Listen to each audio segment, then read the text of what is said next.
व्यापं येन चराचरं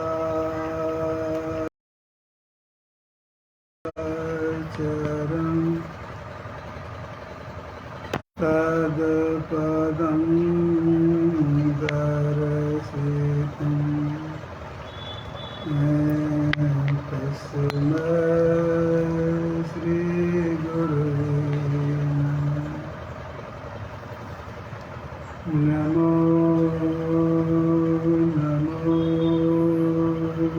सद्गुरु नमो जासमको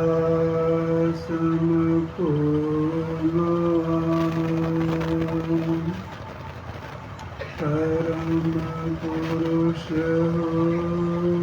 होते अधिक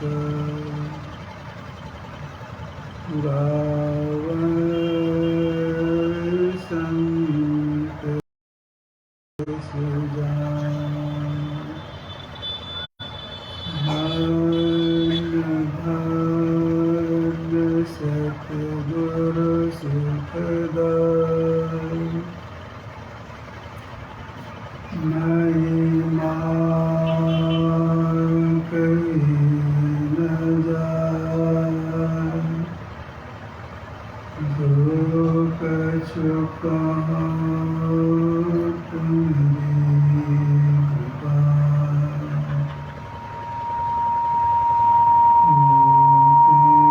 कछु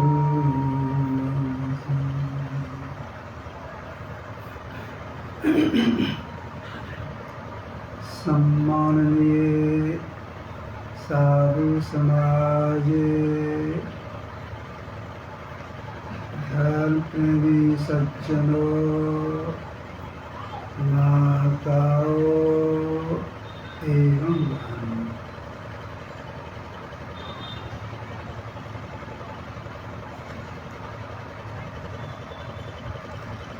अपने ही देश में एक उच्च कोट के महापुरुष हो गए गोस्वामी तुलसीदास जी महाराज। इन्होंने परमात्मा से प्रार्थना की, यत्र कुत्रापि मम जन्म निज कर्मवश भ्रमत जग जोनि संकट अनेकम तत्र भक्ति सज्जन समागम सदा भवतु मे राम श्यामेकम। हे प्रभु, मैं अपने कर्मानुसार जहाँ जन्म लूँ, जिस जोनि में जन्म लूँ, तो आपसे प्रार्थना है आप मुझे अपनी भक्ति और सत्संग दीजिए। देहि सत्संग निज अंग श्रीरंग भव भंग कारण सब सोता है। इसलिए सत्संग आपका निज अंग है और भव को भंग करने वाला है, मतलब आवागमन को मिटाने वाला है। इसलिए आप मुझको सत्संग दीजिए।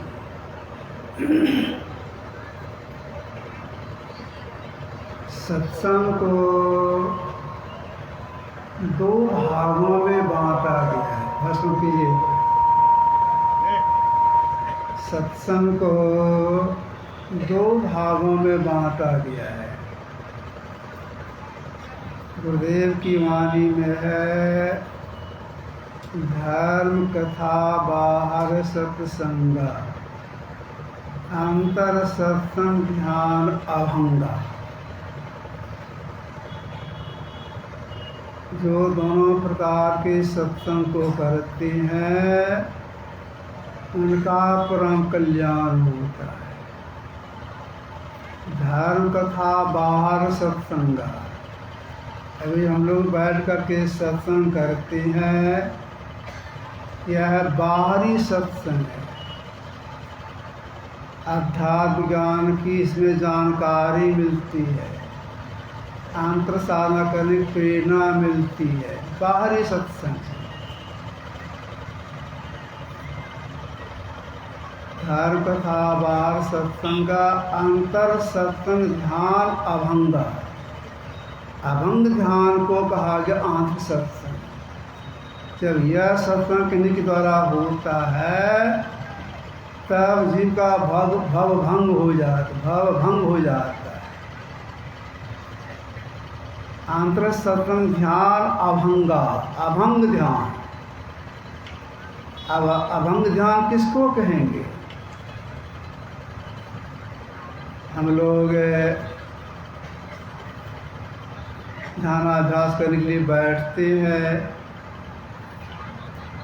बैठने कला से बैठते हैं। बैठने कला यह अपने पीठ की रीढ़ को, गर्दन को और सिर्फ एक सीध में रखती है। इसमें हिलडोल नहीं हो, इसी सुरक्षा के लिए मसारी भी लगा लेती है।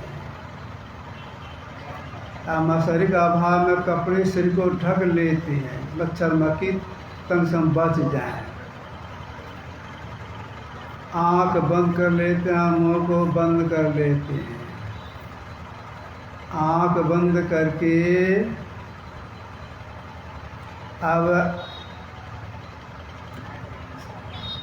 साधना प्रारंभ करती है, जिससे कि आंतरिक सत्संग हो जाए। इसके लिए प्रारंभ क्या करते हैं?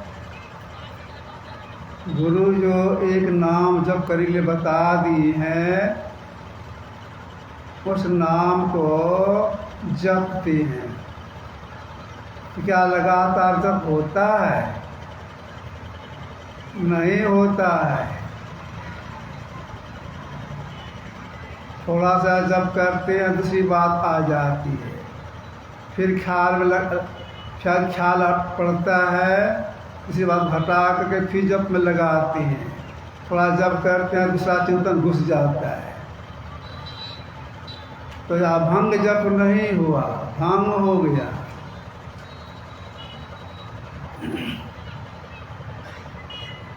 कितना ही प्रयास करेंगे, लगातार जब होता रहे, प्रारंभ नहीं होता है। सबका मन भागता है, सब काहू को होता है तन मन पसरे जाए। सबका मन भागता है। यह अभंग जप नहीं हुआ। जप करने के बाद हम लोग अपने इष्ट का ध्यान करते हैं। इष्ट मतलब जिनका गुरु संकेत कर जिनका ध्यान कीजिए, उनको इष्ट बोलते हैं। जिनका ध्यान किया जाए उनको इष्ट बोलते हैं। कोई राम का ध्यान करते राम उनके इष्ट है, कृष्ण का ध्यान करते कृष्ण उनके इष्ट है, गुरु का ध्यान करते गुरु उनके इष्ट है, हनुमान जी का ध्यान करते हनुमान जी उनके इष्ट हो गए। तो अपने अपने इष्ट का ध्यान करते हैं, ख्याल करते हैं, ख्याल लगाते हैं। क्या ख्याल लगा रहता है? नहीं रहता है। ख्याल में प्रयास करते हैं। गृहस्थ आश्रम में पत्नी ख्याल आ जाता है, मातृवर्ग के लोग हैं, बेटा ख्याल आ जाता है, पति ख्याल आ जाता है, और ख्याल आ जाता है। अभंग हो गया, अभंग ने भंग हो गया। तो मानस ध्यान भी अभंग नहीं हुआ, भंग हो गया इसमें। इसके बाद ये जो हम लोग की दो आँखें हैं, दोनों आँखों से दृष्टि की धार निकल रही है, समान रेखा में निकल रही है। एक करने का प्रयास करती है, सटाने का प्रयास करती, जोड़ने का प्रयास करती हैं। क्या लगातार यह काम होता है? नहीं होता है। अंधकार देखने का प्रयास करते हैं, माया झोंका लग जाए, दूसरी चिंतन करने लग जाते हैं, आँख खोल देते हैं, दूसरी बात सोचने लगते हैं। यह भी भंग हो गया। अभंग ध्यान क्या हुआ? स्वांतरिक सत्संग कहा गया। तो दृश्य योग क्रिया के बाद शुद्ध शब्दों की साधना है, मतलब सब साधना है। जब तक मानस ध्यान दृश्यों करते थे तब तक दो ही बंद, आँख बंद मुंह बंद। असल साधना में 3 बंद है, आँख बंद, मुंह बंद और कान बंद है। तो कान बंद तीनों बंद लगा करके शब्द अभ्यास करने का प्रयास करते हैं। मतलब एक शब्द की खोज करते हैं, 4 शब्द की खोज करते हैं, ख्याल करते हैं, जैसा गुरु संकेत करती है उसका ख्याल करते हैं।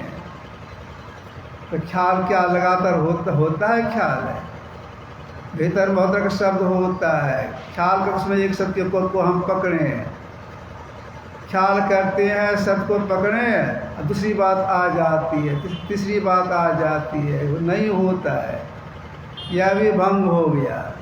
अभंग क्या हो गया? अभंग किसको कहेंगे? तो देखिए, सबके अंदर में अनहद लाभ होता है। कैसे? कौन सुनते हैं? जो दृष्टिधाराओं को एक कर लेते हैं वे अपने अंदर में अनहद नाद को सुनते हैं।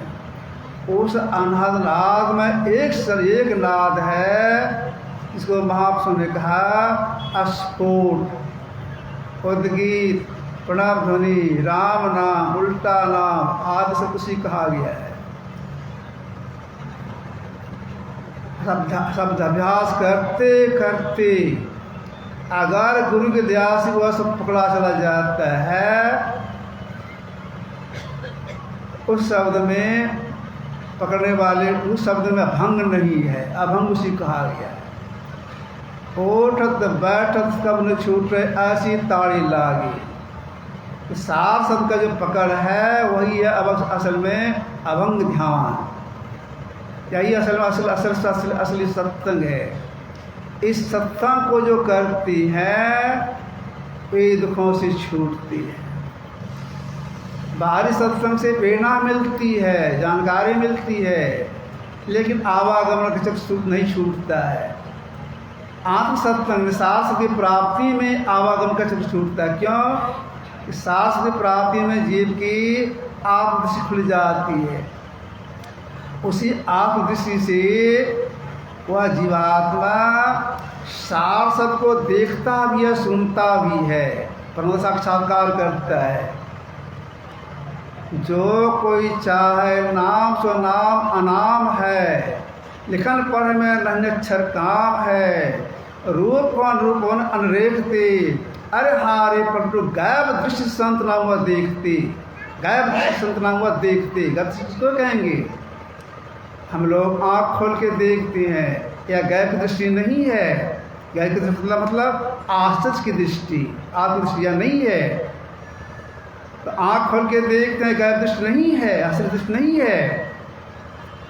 देखी चीज़ों को ख्याल से देखते हैं, यह भी गैर की दृष्टि नहीं है। स्वप्न में हम लोग कुछ देखते हैं, यह भी गैर दृष्टि नहीं है। एक नाम का जप करती हैं, एक रूप का ध्यान करती हैं, सुन ध्यान करती हैं, इसके बाद सब साधना करने में सफलता मिलती है तो दृष्टि खुलती है। यह भी गैर दृष्टि नहीं है।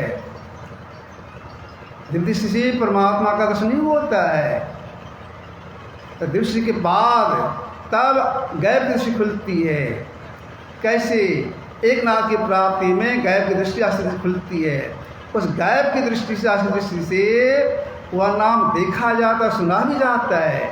जैसे देखिए, सांप को कहा गया है चक्षुश्रवा। क्यों? सांप को कान नहीं होता है, आँख से वह देखता और सुनता भी है। उसी तरह से गैर की दृष्टि से वह नाम देखा जाता, सुना जाता है, परम दर्शन होता है। तो गैर दृष्टि प्राप्त हो जाए तब जीव का परम कल्याण, यही है अभंग ज्ञान। तो यह इसमें सफलता किनको मिलेगी?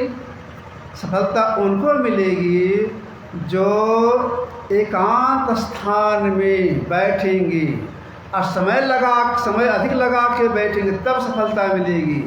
या नहीं झट बैठे झट उठ गए तब नहीं मिलेगा। 1 घंटे के लिए बैठे 13 बार आसन बदले, इसमें भी नहीं मिलेगा। बाबा साहब ने कहा था गुरुदेव से, बैठे चूत को निकले सूत। एक से देख के बैठना होता है, साधना करने में समय लगाना तब सफलता मिलती है। तो जो समय लगा के बैठेंगे, अब करेंगे क्या? तो गति से प्राप्त करने के लिए केवल सब साधना करेंगे तो हो जाएगा? नहीं होगा। अंतसंग हो जाएगा? नहीं होगा। प्रारब्ध से साधना करनी पड़ती है। एक नाम का जप, एक रूप का ध्यान, शून्य ध्यान, और अंत में सब साधना की प्राप्ति में, सब साधना सफलता में गति से खुलती है। यही आंतरिक सत्संग है। यह सत्संग अगर हो जाए तो जीव का परम कल्याण हो जाए। यह सत्संग हो, इसी के लिए महापुरुषों ने यह बार सत्संग रखा है कि इसको कीजिए, इसके करने से जानकारी मिलेगी और करने की प्रेरणा मिलेगी। अगर बार सत्संग नहीं करेंगे तो जानकारी नहीं मिलेगी, प्रेरणा नहीं मिलेगी। जानकारी अभाव में जो काम नहीं करना चाहिए उस काम को कर बैठेंगे। इसलिए जितने बड़े बड़े महापुरुषों सबका कहना है, पहले बार सत्संग कीजिए, खूब कीजिए, तो जानकारी मिलेगी। बार सत्संग करना छोड़ देंगे, शिथिलता आ जाएगी। अंतसंग करने से शिथिलता आ जाएगी। तो महापुरुष कहना है पहले बाहर सत्संग कीजिए। जब ने सारी सृष्टि की है, सब संसार को बनाया है, अगर कोई उनका साक्षात्कार करना चाहती हैं, सबसे पहले उन्हें यह बार सत्संग करना होगा। भगवान राम ने भी सबरी माँ के माध्यम से कहा था, प्रथम भगत संतन कर संगा, पहले संतों का संग करने के लिए कहा। क्यों? कि संत के संग कर जानकारी मिलती है, और संत के संग से जो संग करने वाले हैं उनकी हृदय शुद्धि होती है। संत के संग करने से पापों का क्षय होता है, पाप का नाश होता है। इसलिए कहा संतों को पहले संग कीजिए, हृदय शुद्धि हो जाएगी, होगी, आगे साधना करना सफलता आ जाएगी। तुलसीदास जी महाराज कोटिक संत हुई, इन्होंने रामायण कृष्णा कांड में दर्शाया है, सरदा तप निशि शशि अपहरई, शांत दरस द्विपातक टरई। सदगुरु के ताप को रात में चंद्रमा हर लेता है। संत के दर्शन से पाप का नाश होता है, तो हृदय शुद्धि हो जाती है, पवित्र हो जाएंगे। उस अवस्था में आप अंतसत्संग होगा। अंतसत्संग का प्रारंभ कब से होता है?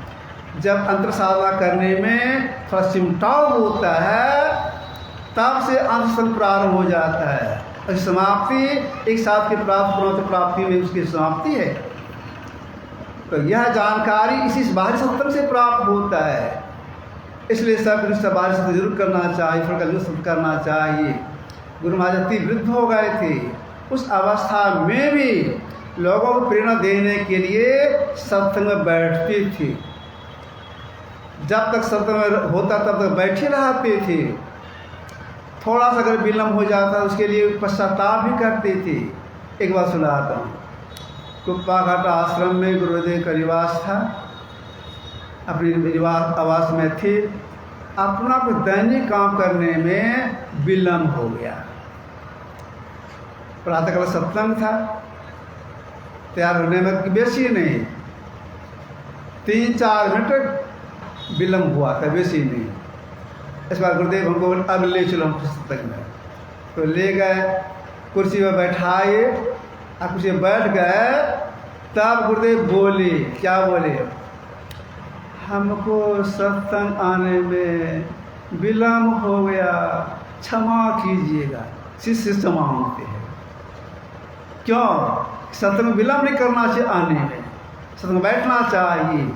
क्यों? जो देख के बैठ के सत्संग करते हैं तो जानकारी मिलती है, प्रभाव पड़ता है बारिश सत्संग का, इसलिए बारिश सत्संग करना चाहिए।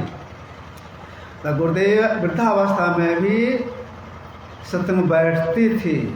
अपने शरीर में शक्ति नहीं, फिर भी दूसरे के शरीर के बल लेकर के, गोद में लेकर के मैं ले जाता था, मंच पर बैठाते थे और सत्संग करते थे। वृद्धावस्था में सत्संग करते थे। और देखिए उनका दैनिक दिनचर्या कितना ठोस था।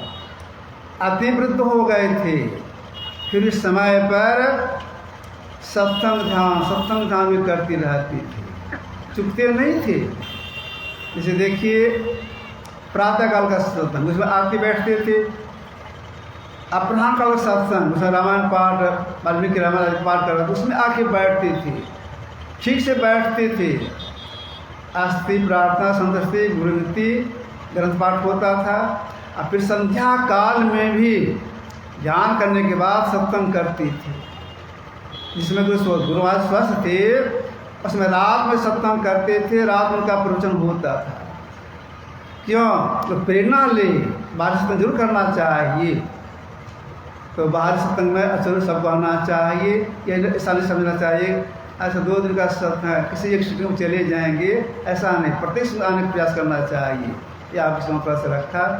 बोलिए प्रेम से श्री सद्गुरु महाराज।